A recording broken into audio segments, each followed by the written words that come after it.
Have you ever wondered why the very thing you're trying to force into your life, the relationship, the breakthrough, the peace, always seems just out of reach? What if I told you it's not running away from you? The truth is, you're not scaring it away. You're squeezing the life out of it. The tighter you grip, the faster it slips. The louder you beg, the softer life whispers, "Not yet." And the exact second you stop chasing, everything begins to change. This isn't spiritual fluff. This is emotional physics. It's why the people who stop trying so hard are always the ones who seem to receive the most. It's why desperation repels and peace attracts. In the next few minutes, I'm going to show you why letting go isn't giving up. It's the secret doorway to the life you've been breaking yourself to create. Why the more you grip, the more you block. And how everything starts to find you the moment you stop trying to force it. You ready? Let's begin. Not with something new, but with the tools you already know. Manifesting, journaling, pushing through. You've done all of it. And still, something's missing. Because here's the part no one talks about. Sometimes the very act of trying harder is exactly what's keeping it away. You've been told all your life, try harder, work more, push through, hustle until it hurts. But no one told you the other side of the story. No one told you that sometimes trying harder is the very thing that's keeping it away. That your grip, your need, is the wall between you and the life that's been trying to reach you. You don't attract what you're desperate for. You attract what you're aligned with. Needing says, "I don't have it, and I don't believe I ever will." Letting go says, "I already am. I already have. And if it comes, beautiful. If not, still beautiful." Letting go doesn't mean apathy. It means alignment. That shift in energy, that's not fluff. That's the doorway. Most people don't trust life because they've only been taught to trust fear. From the moment we're born, we're told, brace for disappointment, expect betrayal, protect yourself at all costs. So we live with clenched fists, gripping timelines, controlling outcomes, micromanaging dreams. But here's the secret. Control is the biggest illusion there is. You're already on the edge of the cliff. You always have been. No harness, no rope, just trust.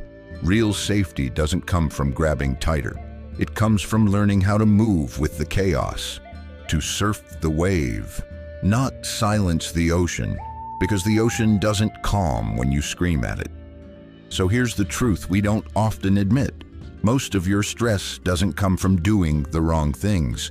It comes from doing them with fear in your throat.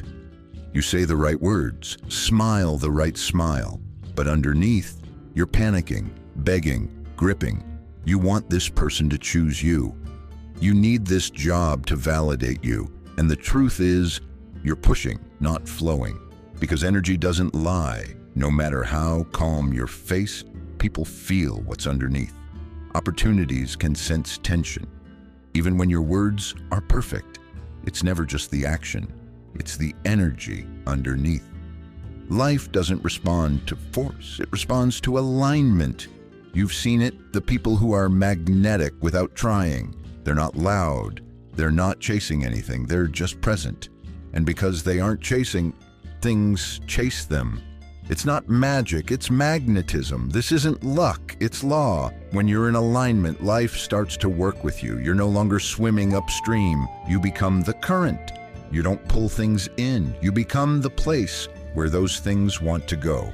Letting go isn't about caring less. It's about unclenching. It's about trusting the process, not trying to dominate it. It means you stop clinging. You stop trying to dominate the timeline. You stop squeezing what's meant for you. And you start trusting, not blind faith, but anchored trust. Trust that says, I still show up.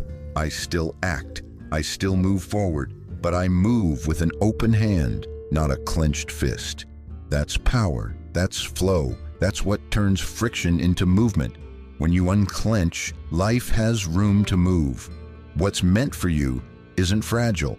It doesn't need force. It doesn't require suffering. It needs peace, presence, patience. Think about it. How many times have you panicked when something fell apart, only to realize months later that it had to fall? That breakup made space for love. That closed door made space for purpose. That wasn't failure. That was realignment. The next time something feels like it's crumbling, ask yourself, what if this is the clearing before the miracle? Here's the paradox no one tells you. The second you stop chasing, the things you were chasing find you. Not because you gave up, but because you got out of the way. You stopped repelling. You started receiving. You were trying to contain something meant to flow. You squeezed. The river slipped through. You opened, and everything began to rush in. That's the paradox. That's the invitation. This isn't just theory, it's personal. Maybe you clung to someone too tightly, tried to make them stay, gave and gave and gave, until you had nothing left. Then they ghosted you, vanished, left you with silence, and later, someone better arrived. Not louder, not flashier, but real. And suddenly you realized that goodbye wasn't loss, it was permission. Permission to stop begging, to stop shrinking, to finally receive a love that didn't need convincing. Or maybe you obsessed over a job, a home, a dream. You wanted it badly, spoke it, wrote it, clung to it. But it wouldn't happen until you surrendered. And not long after, something better showed up. Quieter, stronger, aligned. That's what happens when you stop gripping the plan and let life bring you the one that was made for you. You don't need to believe in magic, just in what happens when peace replaces panic. This isn't just spiritual poetry. There's science behind it. When you grip, when you panic, your brain floods with cortisol. Your body goes into survival mode. Your thinking narrows. You can't receive in that state. You can't even see clearly. But when you surrender, your nervous system relaxes, your creativity returns, your clarity sharpens. Letting go isn't passive. It's the highest neurological state a human can reach. It's not apathy, it's upgraded consciousness. So let's make this real. How do you actually let go when everything in you is begging to hold on? Step 1. Relax the script. Let go of "it must happen." Replace it with "if it comes, beautiful. If not, something better will." Step 2. Calm the body. You can't let go mentally if you're clenching emotionally. Move, breathe, cry, shake, rest. Remind your nervous system, peace is safe now. Step 3. Only act when the energy is clean. If the text you're about to send comes from fear, wait. If the decision comes from panic, pause. Do it from alignment, not anxiety. Letting go doesn't mean you stop moving. It means you only move from peace. So here's the question. What are you still gripping? What dream? What person? What outcome are you trying so hard to force that you're actually pushing it away? What if, just for today, you loosened your grip? What if you whispered instead of begged? What if you trusted just once? Because the truth is, you were never meant to carry it all. You are not the architect of every outcome. You are the invitation, the clearing, the open hand. And the moment you stop controlling everything, that's when life finally answers.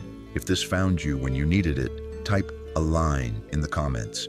Not for the algorithm, for your nervous system. So you remember, you're done chasing. You're ready to receive. And if you're still scared, that's okay. You can breathe here. You can begin here. Now watch the next video that's appearing. It's not just content, it's confirmation. Don't grip it, don't chase it, just press play and let yourself be found.